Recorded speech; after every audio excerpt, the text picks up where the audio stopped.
Hey, salut à tous et à tous. Aujourd'hui, je vais faire une vidéo qu'on m'a demandé en message privé. C'est d'analyser la diète de Kylian Sensei. Donc c'est un pratiquant de musculation. Il a une chaîne YouTube avec plus de 100 000 abonnés. Et là, récemment, il a publié une vidéo de sa journée type. Donc avec entraînement plus repas dans sa journée. Et donc on va analyser de manière complète sa diète et voir si vous pouvez vous en inspirer ou pas si vous êtes également pratiquant de musculation. Pour ceux qui ne me connaissent pas, donc je m'appelle Deschamps Jérémy, je suis nutritionniste du sport et j'ai ouvert la chaîne Nutri Analyse depuis quelques mois maintenant où je partage chaque semaine du nouveau contenu exclusivement dédié à la nutrition.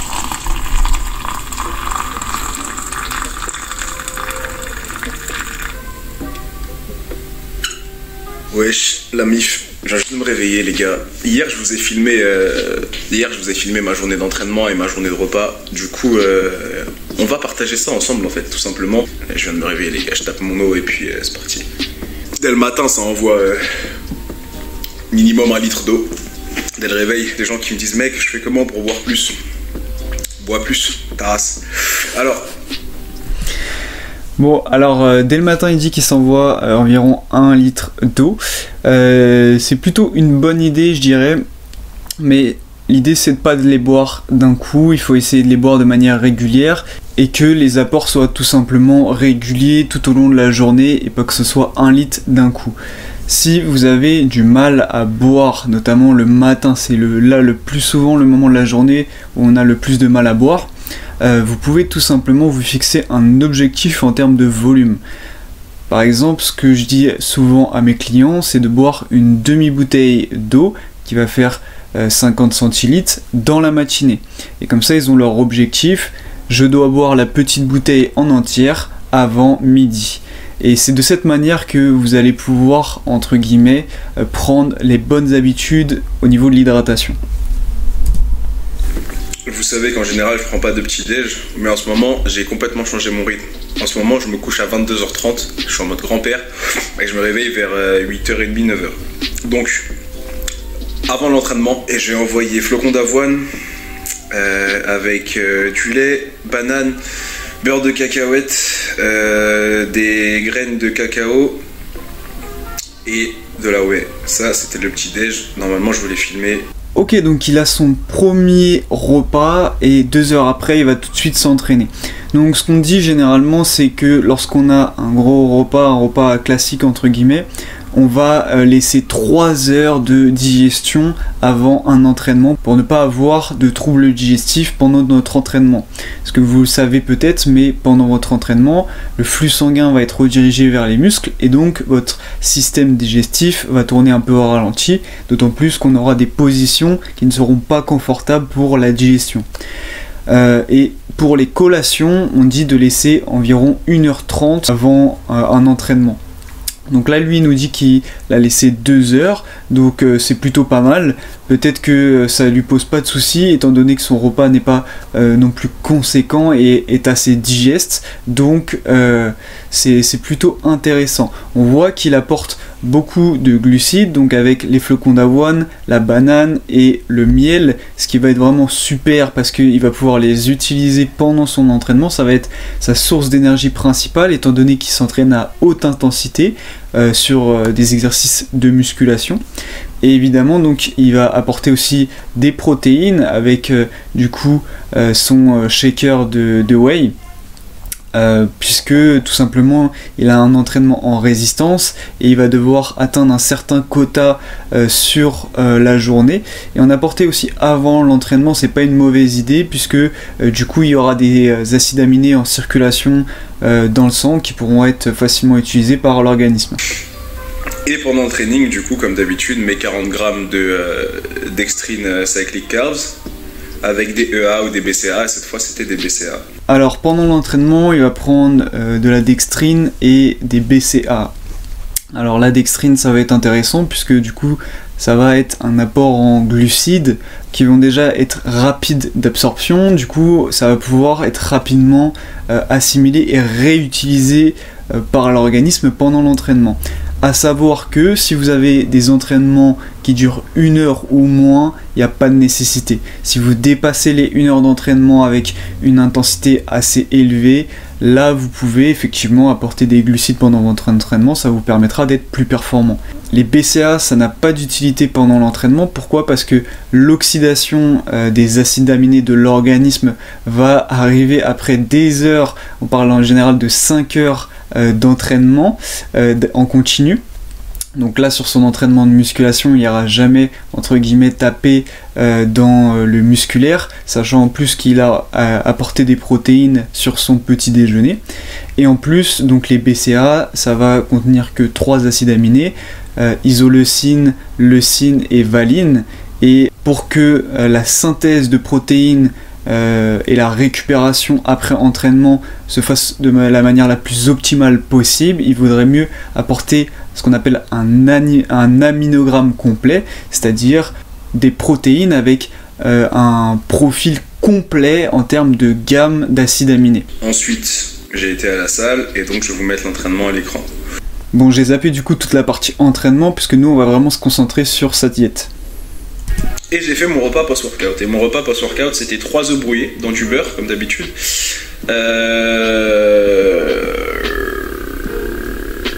J'ai fait 2 tranches de jambon. Fallait monter les protes. 210 g de riz. Et le riz, je l'ai fait en mode asiatique avec de l'huile de sésame, de la pâte d'ail et de gingembre, du sriracha et de la sauce soja.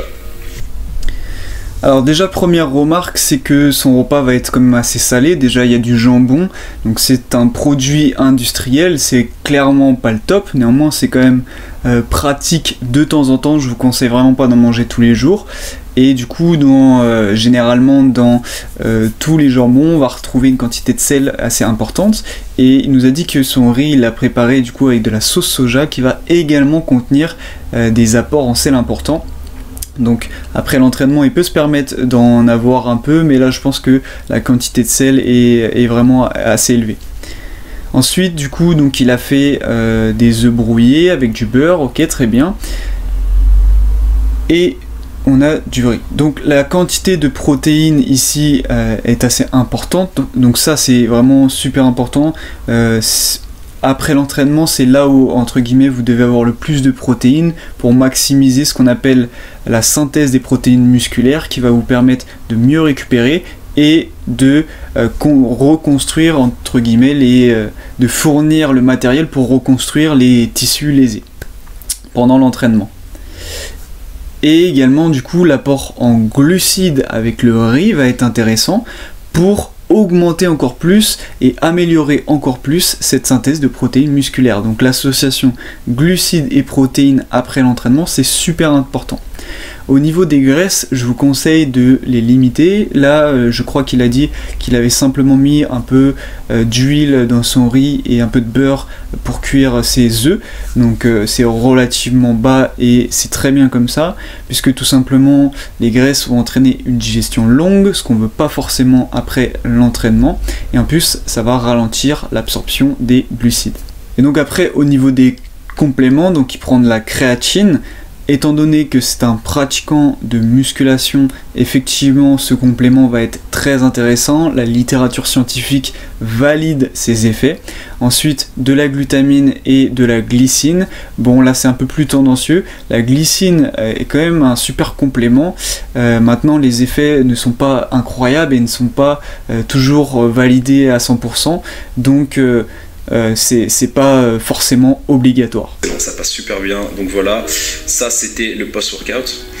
Ensuite, je me suis reposé, je me suis posé, il y a un pote qui est passé, j'ai snacké pendant qu'il était là, j'ai mangé 40 grammes de comté, donc le fromage, moi je suis un bouffeur de fromage, mon frère, c'est abusé. 40 grammes de comté, j'ai pris 30 grammes d'amandes avec et j'ai pris encore du jambon, mais cette fois c'était du jambon serrano, putain comment c'est bon ça, merde. Et j'en... Ok. Donc il a une collation du coup plutôt axée protéines et graisses, donc c'est intéressant. Là il n'a pas forcément besoin de glucides sur ce repas là. S'il a une préférence au niveau gustatif pour l'association protéines-lipides, pourquoi pas. Ce qui me dérange dans cette collation là, c'est qu'on retrouve encore du jambon, et là en plus c'est du jambon qui va être assez riche en graisses saturées, tout comme le fromage, donc ça peut-être être pas le choix le plus judicieux. Et du coup il a également des amandes qui sont très intéressantes, particulièrement si vous voulez essayer d'augmenter vos calories, si vous voulez prendre en masse par exemple. Donc il y a des choses à revoir dans cette collation, mais moi ce que je conserverais c'est réellement du coup les amandes, le bout de fromage, et puis j'aurais mis potentiellement un fruit, parce que pour l'instant je n'en ai pas vu à part sur le repas du matin, et puis pareil on n'a pas vu du tout de légumes, donc en termes de apport de vitamines et minéraux, là c'est assez restreint pour l'instant. J'espère qu'il va y en avoir par la suite, parce que là c'est assez critique, et donc c'est bien d'apporter des compléments alimentaires, mais si vous êtes déjà de base, votre alimentation n'est pas équilibrée en termes d'apport de vitamines et minéraux, c'est clairement pas la bonne stratégie. J'en ai pris l'équivalent de 100 grammes. De toute façon, je vous mettrai les macros de tout ce que je vous dis depuis tout à l'heure à l'écran. Je crois que je l'ai pas filmé, le snack. J'étais avec mon poteau, donc je vous ai juste filmé la boîte, enfin ce que j'ai sorti du frigo quoi. Et du coup, mon dîner pour terminer la journée, un bon dîner à quasi 800 calories, 4 œufs avec 3 tonnes de légumes dedans. Je crois que j'ai mis, 3 tonnes, non j'exagère. Alors juste là vous voyez qu'il remange 4 œufs, donc je crois que ça lui fait 6 œufs dans la journée. N'ayez pas peur de tout ce qu'on entend, comme quoi les œufs augmentent le cholestérol, pas du tout. On a des études qui nous prouvent que des personnes en mangeant plusieurs œufs par jour n'ont aucune augmentation sur leur bilan sanguin de tout ce qui est triglycérides, etc. Donc vous pouvez y aller sans problème. Néanmoins, ce que je vous conseille plutôt, c'est de varier vos sources de protéines. Donc là, peut-être que lui aurait pu apporter du poisson, par exemple, qu'on n'a pas encore vu sur sa journée. J'ai mis tous mes légumes de la journée dans ce repas en fait, parce que j'avais la flemme d'en manger avant. Alors j'ai mis des poivrons, j'ai mis des champignons, j'ai mis des épinards. Ouais, et c'est tout. Donc ça, je vous le recommande vivement. Faites-vous des omelettes où vous mettez dedans vos légumes. Donc là, ici, il a mis poivrons, champignons et je sais plus ce que c'est. Bref, faites-vous des omelettes comme ça. Déjà, ça sera plus sympa pour vous à manger que séparer œufs et légumes. Je sais que beaucoup d'entre vous ont du mal à manger des légumes. Donc ça, c'est une bonne façon pour augmenter ces portions de légumes dans la journée. J'ai fait revenir tout ça dans du... Néanmoins, je vous recommande de ne pas faire comme lui, c'est-à-dire d'apporter tous vos légumes d'un coup sur un repas, mais plutôt d'en apporter un petit peu sur plusieurs de vos repas. Beurre et de l'huile d'olive, magnifique. Toujours bien assaisonné les gars.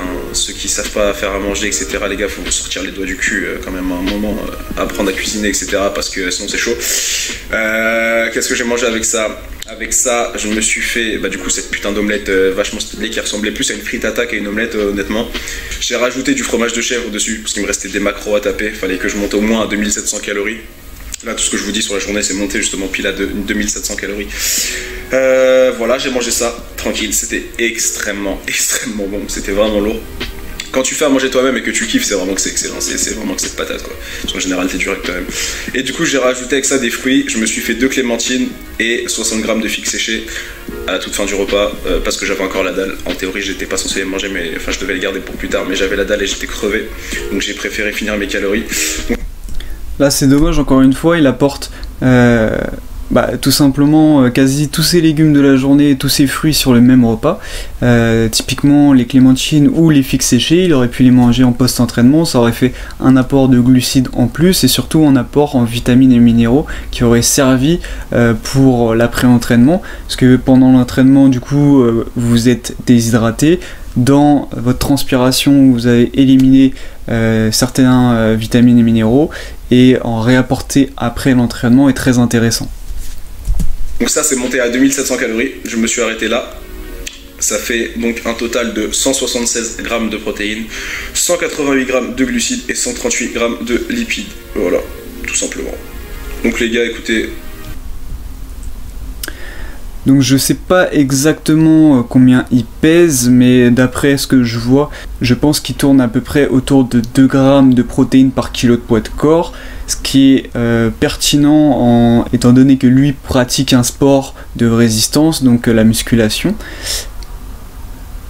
Il pourrait même se permettre de redescendre un tout petit peu si, entre guillemets, il n'a pas d'objectif de prendre en masse musculaire ou d'objectif de performance avec une échéance qui lui font qu'il a des entraînements assez intenses. Mais donc vous voyez que lui, dans sa démarche, il va compter ses calories, il va compter, comme il dit, ses macronutriments, glucides, protéines et lipides. Je pense que c'est bien de savoir le faire. Vous n'êtes pas obligé de le faire tous les jours de votre vie. Néanmoins, savoir qu'est-ce que c'est une journée type pour vous où vous allez pouvoir atteindre 2 grammes de protéines par kilo de poids de corps, ça je trouve ça extrêmement intéressant de le faire. Alors par exemple, si vous vous mettez à la musculation, que vous décidez de vous mettre en surplus calorique pour essayer de prendre un petit peu en masse, je trouve ça intéressant de le faire sur les premiers jours, de compter justement ces macros pour que vous vous rendiez compte des portions, etc. Vous n'êtes pas obligé de le refaire tous les jours puisque tout simplement la plupart de vos aliments vont revenir assez fréquemment dans votre alimentation. J'ai pas l'habitude de faire ce genre de vidéo où je vous explique tout ce que je fais en mode repas et training dans la journée. Ah oui, j'ai été marcher 1 heure aussi après le post-workout. Donc j'ai mangé mon post-workout, j'ai été marcher 1 heure. Et... Ok, donc ça c'est intéressant. Donc après son post-workout, il a été marcher 1 heure. Ça déjà, ça va être intéressant pour le NEAT, donc l'activité physique que vous allez faire dans la journée, parce que c'est très bien de s'entraîner, mais si vous n'avez pas d'activité physique sur votre journée, que vous êtes toute la journée assis sur votre canapé, vous allez avoir une dépense énergétique qui va rester assez faible. Et c'est également intéressant pour la digestion de faire de la marche. Donc voilà, j'espère en tout cas que Kylian va voir cette vidéo et que du coup il va prendre en compte les différentes petites remarques que j'ai pu faire par rapport à son alimentation. Très clairement, je trouve ça intéressant qu'il nous partage sa journée type. On voit qu'il y a des choses dont vous pouvez vous-même vous inspirer si vous êtes dans un objectif et dans un profil d'entraînement qui est similaire au sien. Mais vous savez, dans la nutrition, il y a toujours des choses à améliorer, toujours des choses à réajuster. C'est assez incroyable. En tout cas, j'espère que cette vidéo vous a plu. Si c'est le cas, n'hésitez pas à mettre un pouce bleu et à vous abonner. Je vous invite aussi à partager cette vidéo à Kylian du coup pour qu'il la voie. On se retrouve très prochainement pour une nouvelle vidéo et je vous dis peace.